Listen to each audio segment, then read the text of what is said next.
Hello, my sober lovelies. Before we dive in, I'm really excited to announce my group coaching program for women is live, and you can join now. So excited for this because let's be real here. Quitting drinking isn't just about saying no to the glass of wine or booze. It's about what comes after. All the fear, the boredom, the late night anxiety, and the stories you've been telling yourself for years. And that's where my Rewired Sober group coaching program for women comes in. It's only $247. I'm being totally transparent on the price.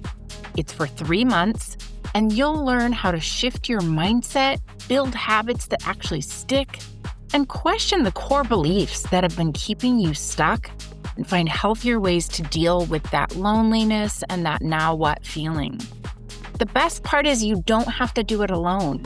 We'll have live group coaching sessions weekly, and there'll be a bunch of women walking through it with you. It's not another cookie cutter sobriety program for mommy vloggers. It's neuroscience meets real life, and it's designed for women to help you not just stay sober, but actually feel good living sober. You can join anytime, and I'd love to see you on the inside. So start today, get instant access. The link's in the show notes.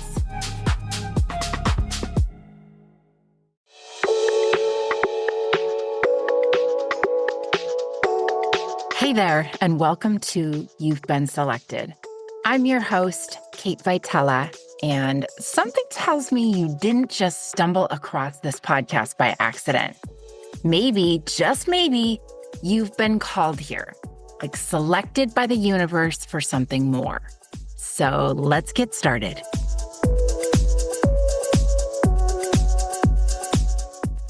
Okay, welcome back to another episode of You've Been Selected. I am excited about today's guest, and you don't have to listen to me rant on another solo episode. So my guest today is one of my good friends, Alysse Bryson. She has been sober. I look over at my piece of paper like I need to look to see. 18 and a half mother effing years. And yes, you can swear. I'm trying to cut back on my swearing a little bit. Okay, but I don't have to cut back on the No, swearing. you don't have to go back. Okay. For F it ever. Forever, for 100 fucking years. Alysse Forever. is the founder and editor of the Sober Curator, an online magazine that I have been contributing to for 3-something years now. Welcome, Alysse. Thanks for having me, Kate. I feel like I could go on and on and on and on about your bio, but like, Oh, God, please don't. People will fall asleep. Let's not bother. no, really. It's also because you're such a household name in the recovery spaces. It's like, do you need a fucking introduction? No, I'm like Madonna. No, yeah, it's one name, Alysse. You should just say here. one name. One name. Yeah. So welcome to the pod. And let's see. I started writing for the Sober Curator 3 years ago.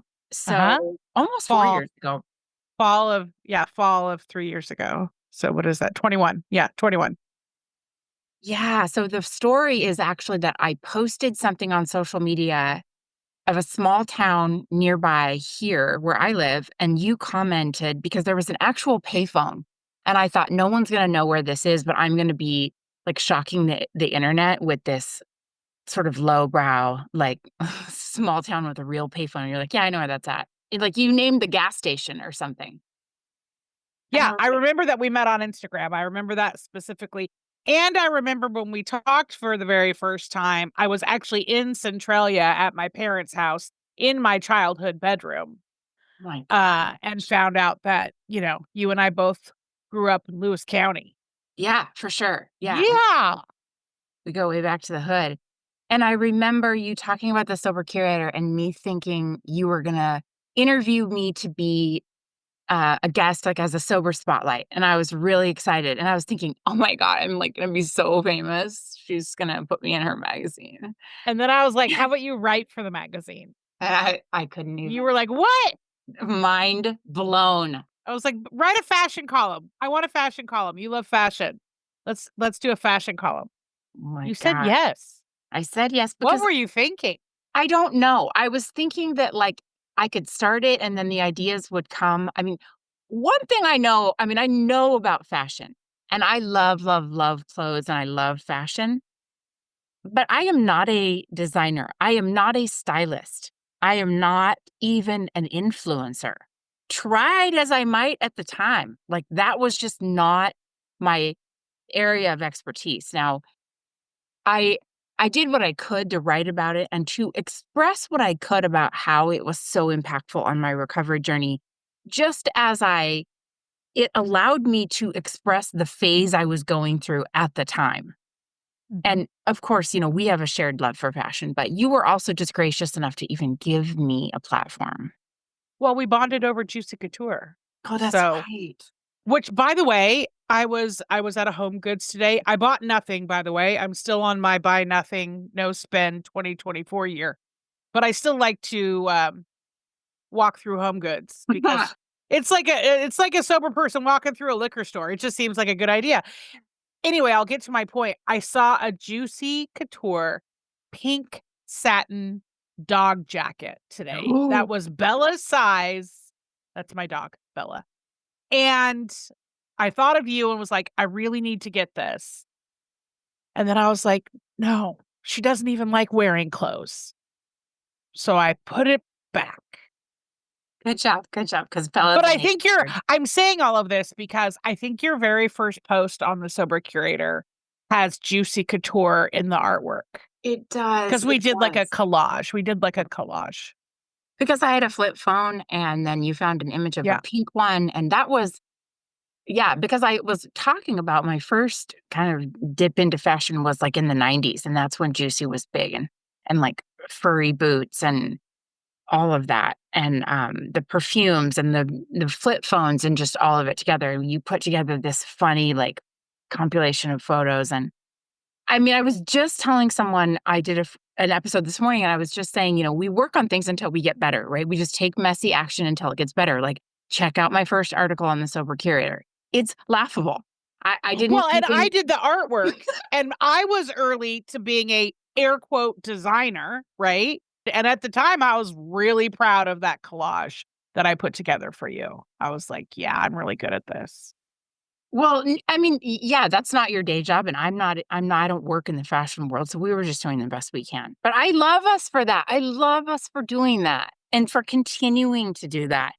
Like, isn't that the only way that you get anywhere with anything is just continue Yes. to be messy and do it. Yes. Yeah. Mistakes at full speed. Just go for it. Oh, yeah. Yeah. Yeah. What do you have to lose? Well, and the same thing, when I started my own business, it was like, I'm not an expert at this. I'm not an expert at that.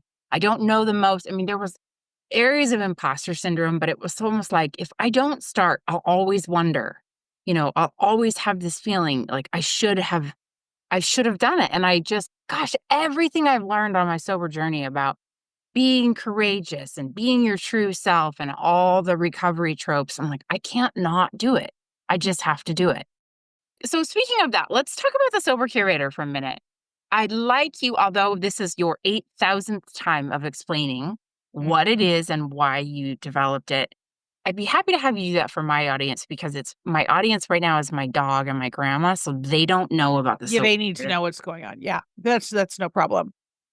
Okay, so I have a background in media. I got my start in newspaper, and I worked for newspapers, and then I moved into magazines, and then I worked for a TV show, or a TV, not a TV station, not a TV show. Excuse me. And so, lifestyle content has been part of my paycheck, part of my profession, my entire adult life.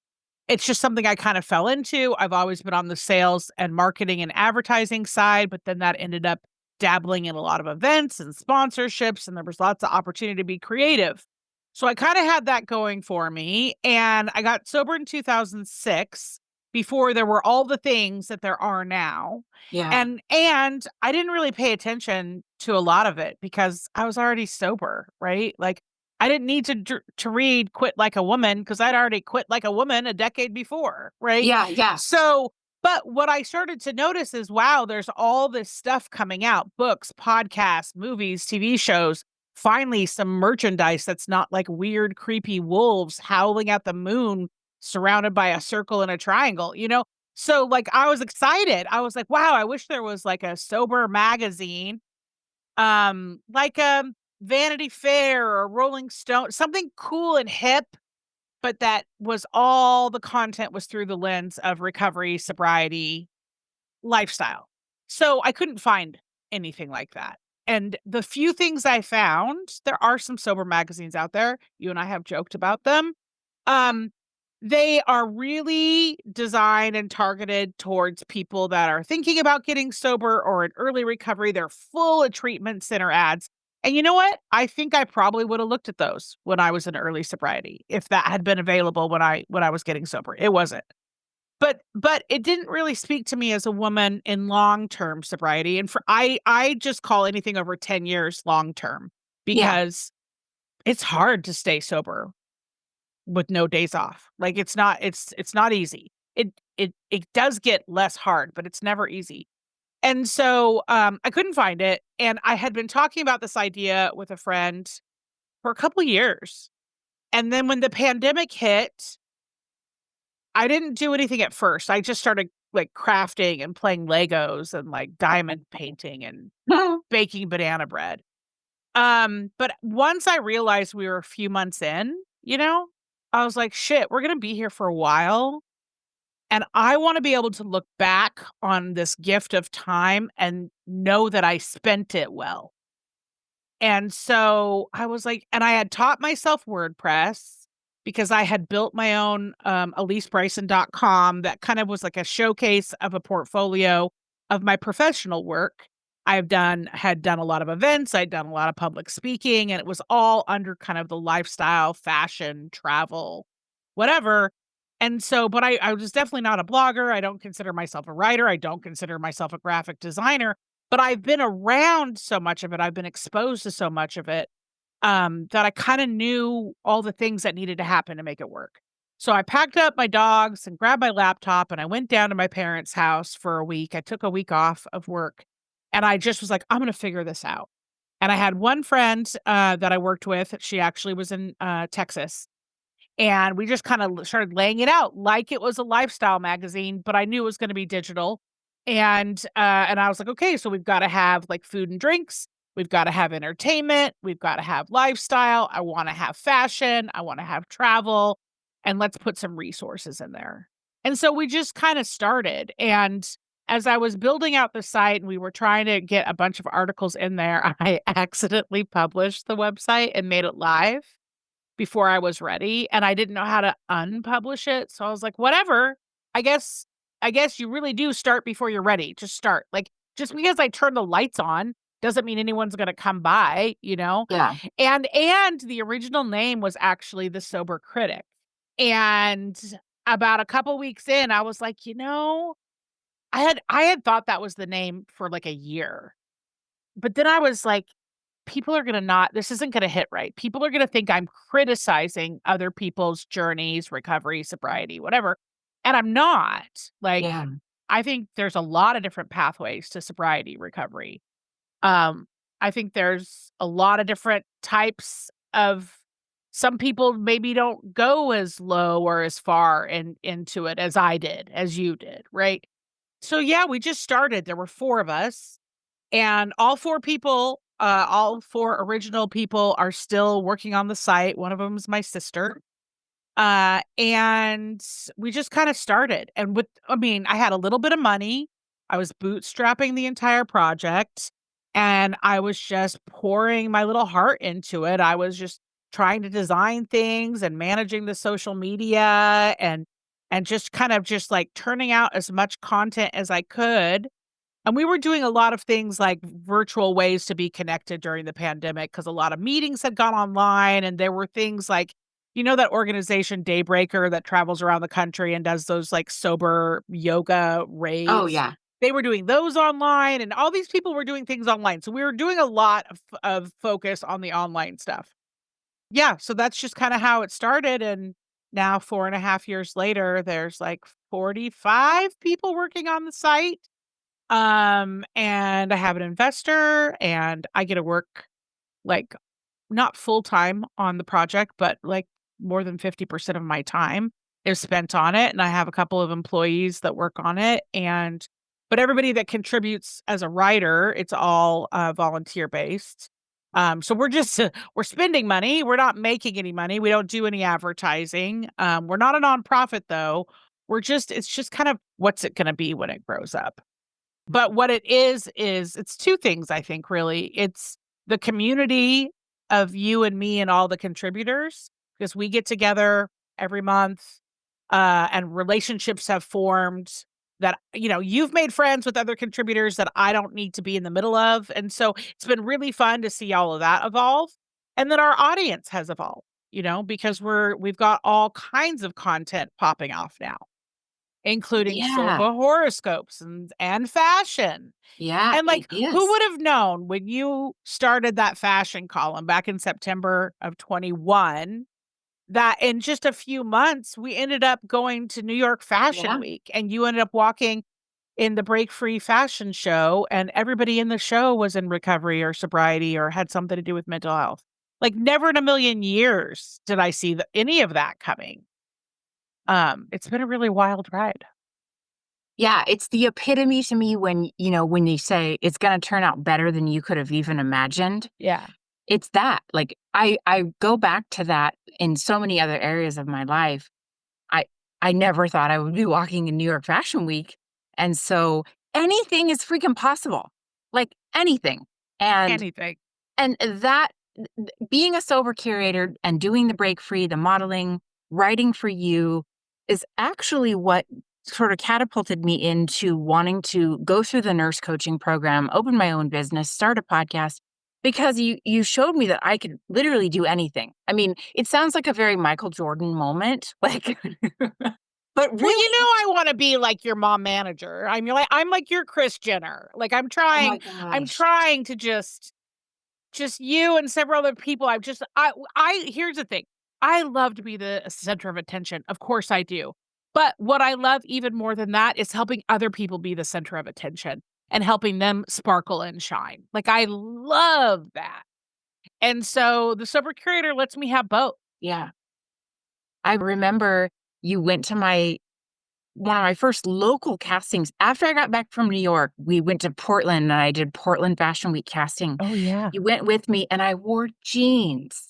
I wore You did. jeans. You And did. you don't really realize like how stupid that is until you get into modeling and casting and you wear all black. Okay. For those who don't know, you wear all black, usually spandex, yoga pants, something, a tight spandexy shirt. You do not wear jeans.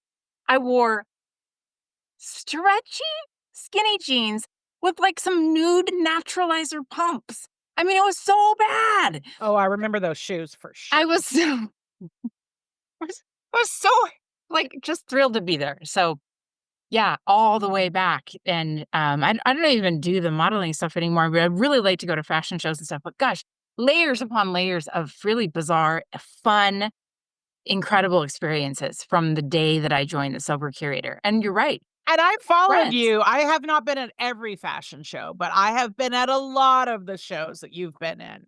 Oh, Macy's at the Arlington. Macy's, at the Linwood Alderwood Mall, the casino, Oh Muscle gosh. Shoot Casino. Yeah. Oh, why? Yeah, we went to some weird places, and that's sober, folks. That is completely sober. I appreciate you But letting how much me fun know. have we had? We've had so much fun. Oh god, we've had so much fun. Yeah. Yeah, and I love the openness of whatever comes to the Sober Curator. Like, I know you didn't expect to have all of these different contributors doing everything from horoscopes to writing about sports and oh gosh, my husband wrote an article about I don't even know what. I don't even know. Like some band? He did. He wrote an article about a famous musician who's in sobriety, and it's been in the top 10 read articles for the last 6 months. Yeah. I mean, Yeah. we just never Well, thought we'd and do how that. crazy is that when you started, your husband was not sober, Yeah. and I was with you when an incident happened where it seemed indicated he was likely to get sober soon, and he did. And then a year or so into his sobriety, he was like, "I wanna be a sober curator too." And I was like, a Mr. and Mrs. on the team? Yeah. I forgot about that. I am gonna have Philip, my husband, on the podcast because I think we're a pretty good example of what it's like to for me to be in recovery. I was 4 years sober. I keep saying that word 4 years. 4 years. Like it was 4 and 7 years ago because it was 4 excruciating years of being sober and in recovery when my husband was not, and going to meetings on weekends while he went to the bar. I'm getting a little heated, a little sweaty here. We talked about that a So lot. so I think I definitely wanna have him on for an episode of how to get sober when your partner still drinks. But yeah, Alysse was with me. It was my 4-year soberversary. We were in New York. I had just walked in the fashion show for It was addiction freezing. recovery. It was freezing. Yes. All the Yeah. outfits that we brought, no one saw because we had to wear our coats the entire time. It was I didn't know that it could be that cold. I didn't I it didn't was my I know think it it could was be my that cold first either. was that my first time to New York or my second? I can't It remember. was your first time. Yeah, it was your Was first that my time. first time? And I got a phone call from my husband, and this is his story to tell, so I won't go too far into it, but he had basically, like, high centered his truck or FJ SUV onto a giant boulder and totaled it, smashed his face in, like, bruised a rib, he had a black eye, basically got a DUI, although that little F-head ended up walking away, I think he got it reduced to a negligent driving or something. Either way, this was the night of the show or something. I'm in New York. He tells me all this. He's devastated. I mean, this was his rock bottom moment because this was not his first brush with destiny. But yeah, I remember calling you to my hotel room and being like, "We have a situation." You did. You were like, there's a situation. You need to come in here. I was like, oh God, what's going on? And your room was like covered in I Heart New York mugs and t-shirts and like so many snacks from the bodega, which is the only place we ate out of because the pandemic was not totally over and Yeah. almost everything was shut down. Like we did not eat well that trip. I do remember that. No, in fact, I was just telling my husband we ate Italian food, I think it was last night or the night before, and I was saying there was a trip recently, my last trip to New York, I was in Little Italy and I ate everything on the menu. I was all by myself because I was like afraid there was a scarcity factor of going to New York and not enough to eat. Like I was like, I will not go hungry this trip.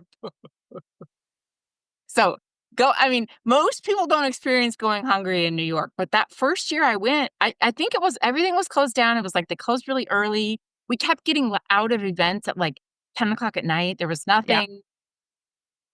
Yeah. That bodega was a That lifesaver. bodega was all we ate like for days.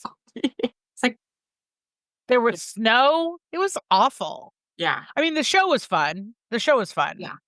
Yeah. She But had Getty Images. That was probably my favorite. And then the first show, of course, was my favorite ever because that was such a game-changing moment for me. It was bucket list. I mean, that is bucket list stuff right there. well, I had and never here's been to what's New York. and here's you had never been to New York. So there we are. You had met Alex, who's the founder of the Break Free Foundation that's putting on these shows, who now works for me. Yeah, Like, now we're that's friends. insane. Yeah. She now works for me full time. That's crazy. Yeah, We yeah. got to meet all these people, Katie Mack, Tawny Laura, all these people that we had gotten to know on Instagram were at the show. I mean, it was surreal, and I was just like, wow, this is fashion, but make it sober. This is great. Yeah, if that's not a testament to your wildest dreams will come true if you get sober and, like, stuff you can't even dream up. I mean, I just felt like this doesn't happen to people. They don't at 4 years sober, they don't walk in New York Fashion Week. That it just doesn't happen, and I felt like at that time, I was being introduced to so many people who are now just part of our oikos, like, part of our lives, and, of course, Mhm. you know everybody, and it's really annoying, but you know everybody in the sober space. Well, I am trying to be the Kevin Bacon of recovery, so It's not annoying. I shouldn't say it's annoying. It's sometimes I come to you with like, I met this person and you're like, yeah, I already know. I already walked their dog today. I already, am their godmothers of their kids, and I already have a spare room at their house. And I'm like, We already have matching tattoos, but yeah, thanks I'm for like, putting them fuck on the you. radar. I can't meet anybody that you don't. God, you're like, You where? can. You knew Sam Miller before I did. Oh, yeah, yeah, There yeah. you go. There's one for you. One. I get what's one? Well, he's really big, so I think he counts at least for two. Okay, he counts for two. Yeah, yeah. It's just it is funny because, but it's also super helpful because when I first started, there was a lot. I mean, there's a lot of noise in the sober space, right? Just like any other space, there's a lot of maybe people who aren't in alignment with our same values, and there are people who have the wrong intentions or weird intentions. And so it was really nice to be able to go to you and say, "Do you know this person?" And you'd be like, "Oh, yeah, I was there when their granddaughter was born." And, just like all this freaking stuff because there's just so many people in the sober space, in this recovery space. I can't even imagine how overwhelming it must be for someone to start on sober Instagram and then it's just this onslaught of people and names and coaches and podcasters and books and So songs. many weird videos. So many weird videos. Yeah, yeah, there's a lot going on in the sober space. And one thing I wanted to talk to you about was because you and I have talked about this offline a lot. I mean, the difference between the sobriety messaging, the alcohol-free messaging, substitute a mocktail, and those of us who are in a more, I hate to say true recovery, but like I'm a rock bottom chick. Like if I drink again, I'm probably going to die. Yeah. So this isn't about having a mocktail for me.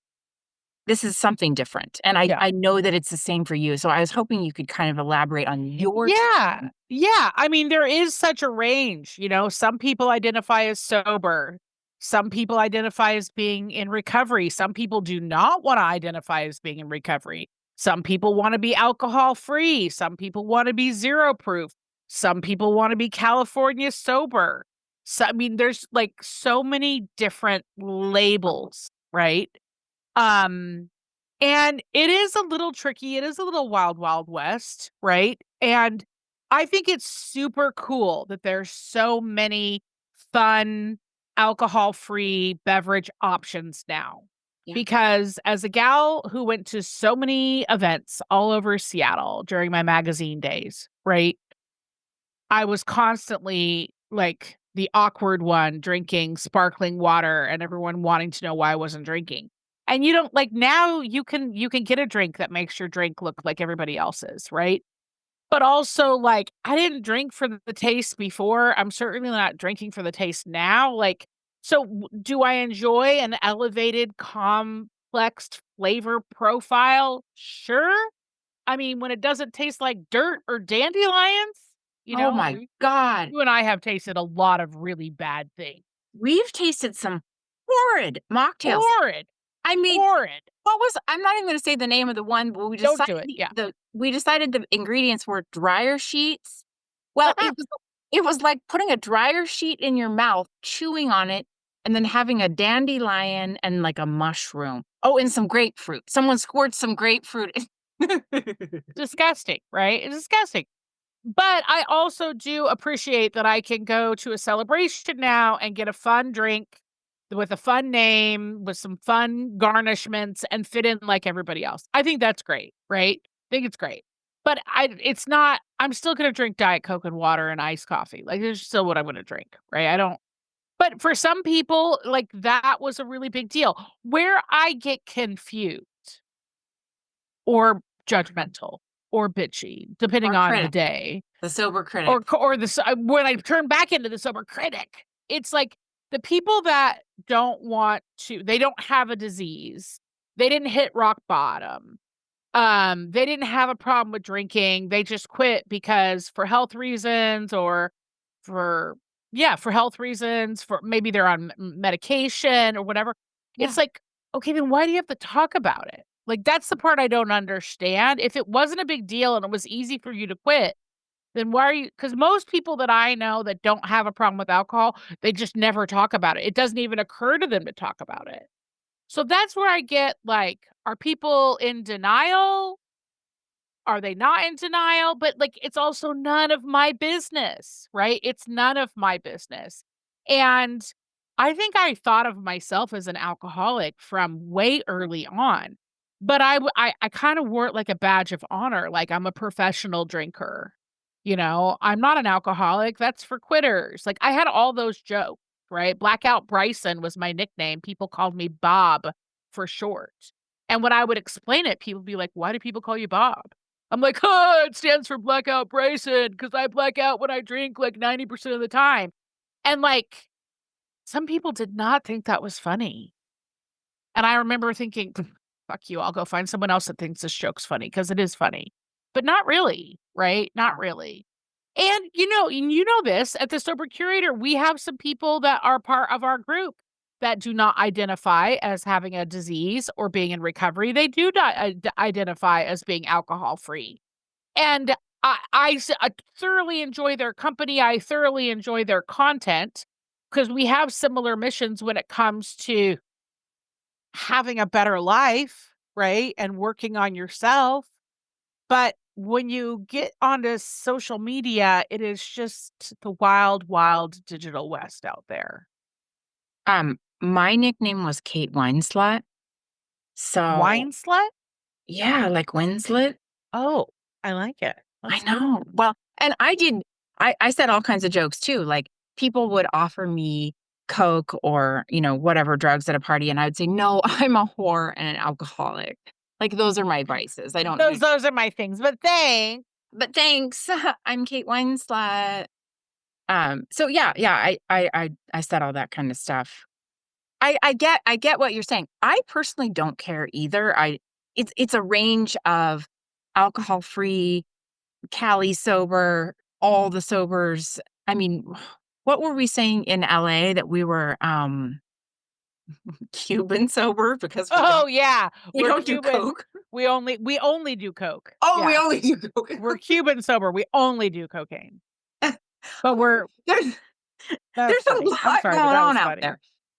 The only time it gets to me is when I feel like you said it, when people make a big deal of making sure I know they didn't have a problem. And that's fine. Like they're alcohol free, but they didn't have a problem. I feel like sometimes it further stigmatizes It me who did does. have a problem. It absolutely does. And that's okay, but it just does. And I most days I can roll with it I, pretty like you, have easy. learned to be really proud of what it is. Mhm. So I don't get caught up. It doesn't bother me when someone else has a story that they're alcohol free because of whatever, whatever. Yeah. My story is what it is. I'm totally okay with that. Yeah. I think it can be confusing for new people in recovery who are looking online for various tools or resources or community. And then I couldn't even imagine if I was 20 days sober and I found this group of boss babes who were like, come join our group. Like, we drink mocktails because, we're just healthier. I would hide the fact that I was a rock bottom drunk who was missing 4 teeth and usually shit my pants and got fired from my job. Like, if I were introduced to those pretty girl groups where everyone was in, not to say there's anything wrong with it, but if there wasn't another person in my circle that said, "Yeah, I've been there too." Like, I needed people around me that had the raw, real icky, the stories. I needed people that were gonna be honest about how hard it is to quit drinking. Because had I surrounded myself with people who acted like it was no big deal and they could take it or leave it, but they chose a mocktail, then I would have felt like I was terminally ill, like something was really fucked up in me. Well, and here's the thing that you and I both know, because it's our experience. Our problems didn't have anything to do with alcohol. Yeah. We're assholes. We're self-centered assholes Yeah. that made really poor decisions that then made more poor decisions when we kept pouring things into our glass. Like, we're the problem. And you know what? Maybe those people who could just give up alcohol and they're alcohol free, maybe they're not assholes. Maybe they are perfect little angels. Like, I guess it's possible. I don't know. But like I had deeper issues that had to get peeled back, and I wasn't able to do that until I removed the drugs and alcohol. Yeah, that was removing booze was step 1 for me. It was like the first layer. And yeah, it was just layer upon layer upon layer. And I talk to clients about like that. You're gonna take the alcohol away, and some of your problems, the big problems, the Some of glare, them will go, yeah. Some they're of gonna them, go away. yeah, you're gonna lose a little weight. You're gonna have a little bit more money in your bank account, right? You're probably gonna eat a shit ton of sugar. I smoked like a maniac for the first several years, like Mhm. chimney. Like I just, like I couldn't stop. Um, but things did actually get, a little better pretty quickly because I wasn't like causing more drama. Yeah, yeah. But here you are, 18 and a half years. Is your life perfect? No, God, no. Yeah. So you still have to work on, we all have still have shit to work on. Besides, I try to explain that to clients. They say, well, it's not better. Things aren't better. Well, one, you're in early sobriety. Nothing's better in early sobriety. And two, it doesn't take away all your problem. Like maybe there's still some areas where you're the fucking problem. That's what I Yes, have to and it's face. it's like there are several different things. It's like, "Oh my god, how many times do I have to learn this? Yeah. How many times am I gonna make this same mistake over and over and over and over again?" Yeah, I might be talking about my dating life, that's possible. Ah, Broken picker, but you know what I'm saying? And I had a gal that I sponsor a couple months ago, and she was like, called me up, she's like, "Alysse, just tell me, what year is it that you stopped being an asshole?" And I was like, "Girl, I'll let you know when it yeah. happens." Hmm. That's not how it works. We don't turn perfect. That's no. I'll let you any fucking day now. Yeah. Any day now. Yeah. Yeah, yeah, But I will say, what happens is a lot of your friends, your drinking friends, your party friends, your clubbing friends, they all go away real fast. They don't hang around, right? yeah, You find out who really cares about you real quick when you get yeah, sober. And that can be a little daunting and kinda sad, and I remember being sad because I didn't have anybody to call anymore or go out with, but I made a whole new host of friends. So many friends that, I would have never met if I hadn't made this choice, and they've all had significant impacts on my journey at different times. yeah, same. Yeah, I would never well, just like the group of the Sober Curators, I mean, we couldn't be more different. Like, Oh, we're like the land of misfit toys. we are We're so adorable, but like so nerdy and awkward. we're Like all so different. so different. If you put us all in a room together and took a group picture, you'd be like, what is happening over there? But I Yeah, love it. I love I it so love it. much. Yeah. Yeah. When we went to LA, I mean, even though there was only, just I don't know how many, 8 of us, 9 of us Yeah. there, Like 10 that. Yeah. out of the 30 or 40, there still was this massive difference. We're all just so Justin in his cardigan. I mean, me and my what was I wearing during I was in my, was Did you in have so you had your turban. You oh, it definitely was a had your turban turban. phase. Yeah. Yeah. Yeah. Yeah, I mean, we're all different, and it's really cool. So, well, thank you so much for coming on, and I know that, because you'll be in my life forever because you're stuck with me, you will I'll be be back. on I'll be back. Yeah. you'll be back. So we do not have to beat a dead horse today, but, For all the things. We don't have to cover all the things. oh my gosh, there's so many things. So as an audience member, write into me, email me, let me know. I'm happy to cover a topic that is of interest. But I don't do I even need to say this? Where can people find you? I mean, open the front door, there you are. No, yeah, just Google Alysse, and I'll just take over your first page of Google. No, the sobercurator.com. You go there, you can find all of us, right? And you can find all the social medias and all the ways to get in touch with us and all the great content. You've put some really great content on the site. You've Been Selected has its own section of the site Like, you can go and you can see that first post that Kate did and see the Juicy Couture collage that we worked on together. My Like, God, there's just so much I love it. ridiculous goodness in there. I love it all, and I love that it's my first article's out there, and it's yeah, and I started a blog regarding You've Been Selected, and I told the stories that I told introducing the podcast, and I put them all out on the Sober Curator, and I remember telling you, "I'm gonna have a podcast one day," and you're like, Yeah. "Uh-huh."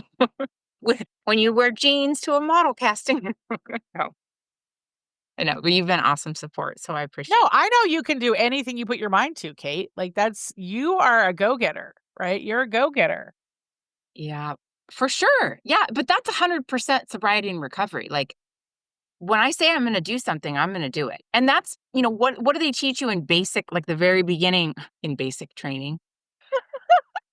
We show up. Like when we say we're gonna do something, we Yeah. show up. Yeah, the fundamentals. Anyway, okay, I'm gonna end it right here. Thank you so much, Alysse.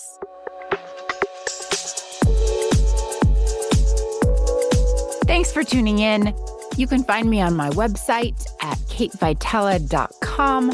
You can also connect with me on Instagram at Kate Vitella. I would love to hear from you. Any feedback or questions, shoot me a note. So until next time, peace within and bullshit out.